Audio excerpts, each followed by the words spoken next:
हम लोगों का यहाँ नासिर हुसैन साहब बैठे हैं, अभी हम गांधी मैदान के प्रोग्राम की जगह में हैं। बैठे हुए हैं, अब सारे लोग जेपीसी के आहिस्ता आहिस्ता अपने घरों को निकल रहे हैं, जगह जगह से प्रोग्राम खत्म पे है।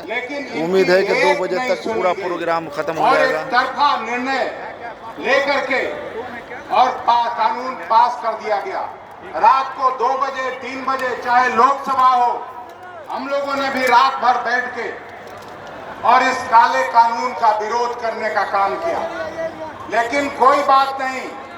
हम लोगों ने और भी देखा था, जब किसानों के खिलाफ 3 काले कानून आए थे और जब इन लोगों ने पास करके उसको लागू करना चाहा और लगातार किसान आंदोलन करते रहे, तो इनको फिर उन कानूनों को भी वापस लेना पड़ा। के खिलाफ में अभी भी आपने आज जिस तरह से एकता का प्रदर्शन किया है, अपना बयान पूरे दे रहे सूबे हैं। बिहार से आप लोग आए हैं, और पूरा गांधी मैदान बल्कि पूरा पटना भर गया था।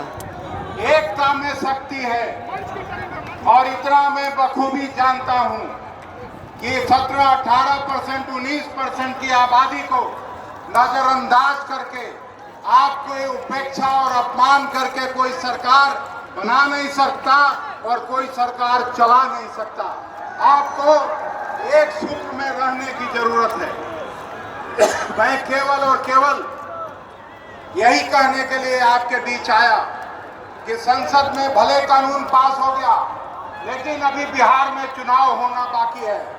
तेजस्वी प्रसाद यादव ने जिस तरह से आगे बढ़ के आपको वचन दिया है कि आप महागठबंधन की सरकार बनाइए, हम बिहार की सरजमीन पर ये कानून लागू नहीं होने देंगे।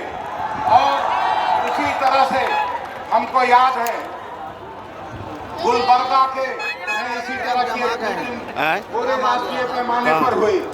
उसके बाद आज बिहार के गांधी मैदान में ये दिखा दिया है कि मोदी जी, तुम लाख ये कर लो, लेकिन ये कानून हम लागू नहीं होने देंगे।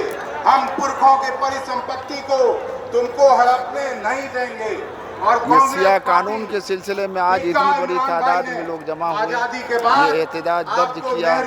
रियासती हुकूमत, मरकजी हुकूमत को इस सिलसिले में गौर करना चाहिए, समझना चाहिए। वापस करने के लिए उन्हें कदम उठाना चाहिए, नहीं तो भी इस कानून के खिलाफ में मुसलमान किसी हद तक जा सकते हैं, अपनी जानी माली कुर्बानी दे सकते हैं, वो अपनी जान तक को कुछ नहीं समझेंगे इंशाअल्लाह। अल्लाह ताला हम सबों को इस पर अमल की तौफीक अता फरमाए। आपकी इस लड़ाई को